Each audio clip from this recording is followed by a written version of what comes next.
rosé in my cup though. Shawty climbing my pole, she got me locked in on cup though. T-House, bring the streets out, go DJ, please play that heat now.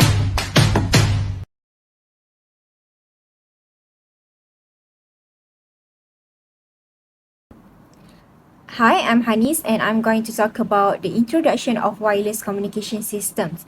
So, wireless communication systems is by any measure the fastest growing segment of the communications industry.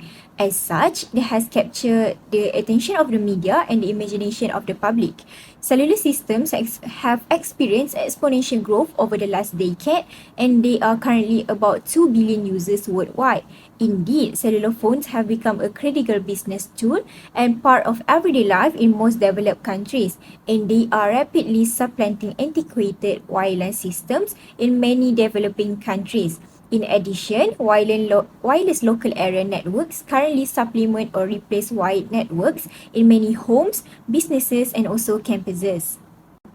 The first wireless networks were developed in the pre-industrial age. These systems transmitted information over line of sight distances, later extended by telescopes, using smoke signals, torch signaling, flashing mirrors, signal flares or semaphore flags. An elaborate set of signal combinations was developed to convey complex messages with these rudimentary signals.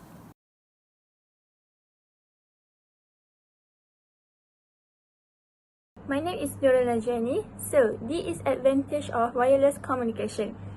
For the first one is cost effective. Wireless networks are cost-effective solution because they are easy and cheaper to install. It is perfect for those buildings where landlords don't allow the installation of cables. For the second one is reliability. Since there are no cables and wire involved in wireless communication, there is no chance of communication failure due to damage of this cable, which may be caused by environmental condition, cable splits, and natural diminution of metallic conductors. For the third one is mobility. Mobility is the main advantage of wireless communication system. It offers the freedom to move around while still connected to network. For the fourth one is disaster recovery. In case of accidents due to fire, flood, or other disasters, the loss of communication infrastructure in wireless communication system can be minimal.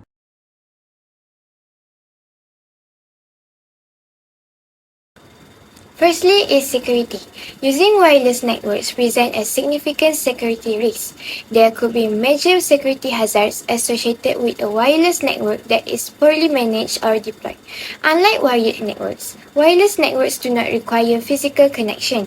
All they need is a wireless adapter, which makes it easier for hackers to access the network. Increasing the danger of hacking, if the network includes password protection, things might become worse.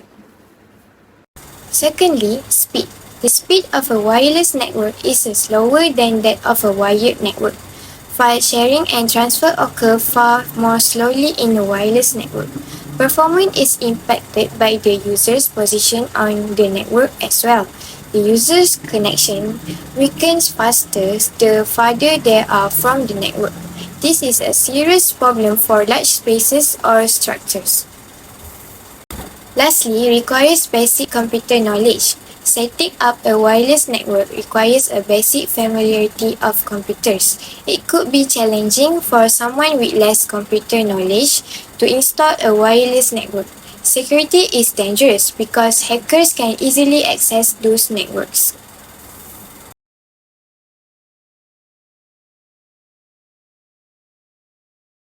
Hi, I'm Izlin. So I will present about what is satellite communication.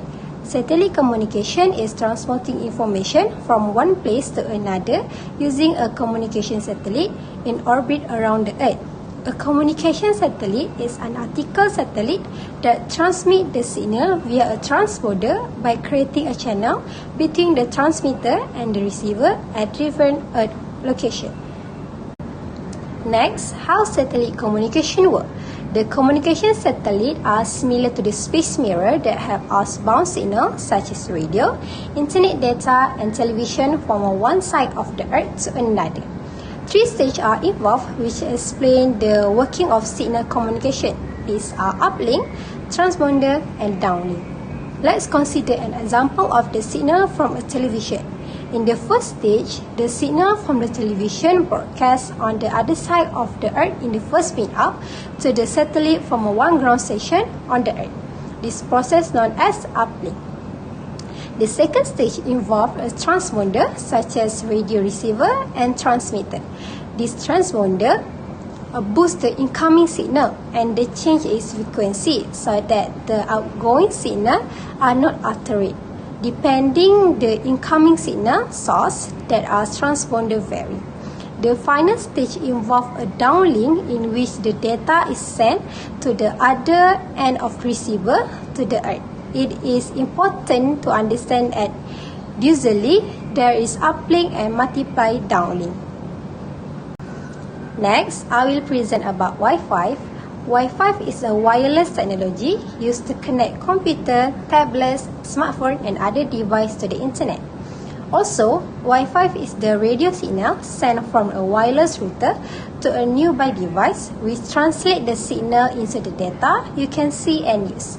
The device transmits a radio signal back to the router which connects to the internet by wire or cable. Wi-Fi uses radio signals to provide wireless internet access to devices like phones, laptops, and tablets. At Max's house, the Wi-Fi router sends out radio waves on a specific frequency, kind of like ripples in a pond. These signals are picked up by a tiny antenna inside Max's phone. The router uses a standard called 802.11 to encode data like web pages, messages, and video into the shape of the radio waves. The phone's internal Wi-Fi chip receives the signal, decodes the data, and allows Max to surf the web and make calls. But there's a catch. The radio signals get weaker and more distorted the farther they travel from the router's antennas. When Max moves too far, his phone can't pick up a clear, strong enough signal to maintain the video call connection. Luckily, routers use high-power amplifiers and multiple antennas to spread the signal throughout large areas. This allows Max to get coverage anywhere in his house and garden. From the video, we can see that how does Wi-Fi work.